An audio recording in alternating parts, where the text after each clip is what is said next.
Halo semuanya, perkenalkan nama saya Andrew Yosafat Cesario.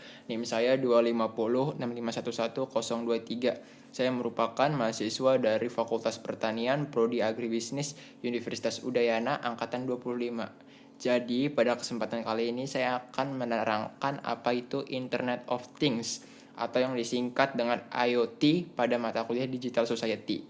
Jadi, tanpa berlama-lama lagi, langsung saja ke pembahasannya.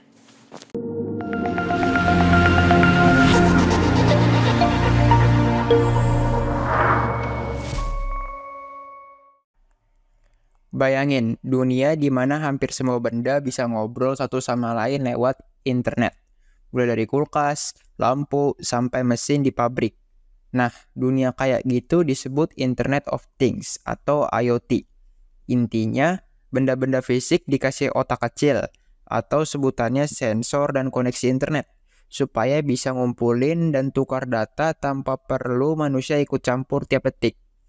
Awalnya, ide IoT cuma eksperimen kecil-kecilan, tapi sekarang udah berkembang jadi bagian penting dari revolusi industri cerdas.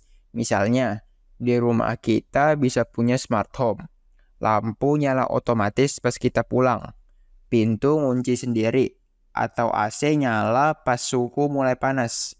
Di kota ada smart city yang pakai sensor buat atur lampu lalu lintas atau parkir otomatis.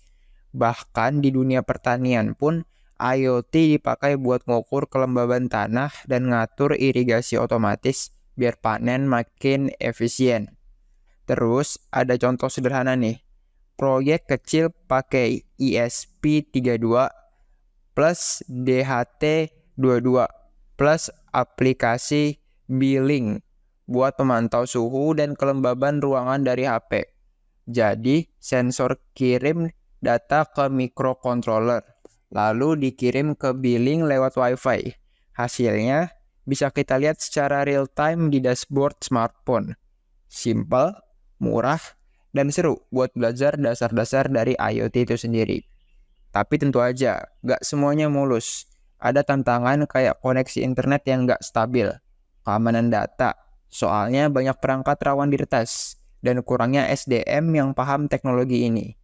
Makanya, kolaborasi antara pengembang, penyedia jaringan, pemerintah, dan pengguna yang penting banget buat bikin ekosistem IoT yang kuat. Struktur IoT sendiri punya beberapa lapisan. Yang pertama, itu ada perception layer atau sensor yang ngumpulin data. Kedua, ada network layer yang ngirim data lewat Wi-Fi, LoRa, 5G, dan lain-lain. Yang ketiga, ada middleware, tempat data diolah dan disimpan, biasanya di cloud.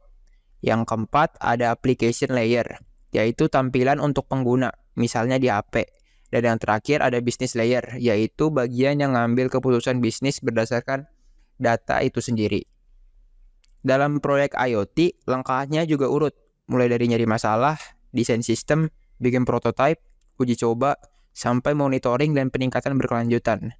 Terus ada juga bahasan tentang keamanan cyber, karena banyak perangkat IoT masih pakai password standar, gampang diretas, dan sering lupa diupdate. Solusinya, pakai enkripsi, autentifikasi ganda, update rutin, dan prinsip zero trust, yaitu jangan percaya siapapun sebelum diverifikasi. Intinya, IoT sekarang udah bukan cuma teknologi tambahan, tapi bakal jadi infrastruktur global yang bikin hidup manusia lebih efisien, pintar, dan mudah-mudahan berkelanjutan.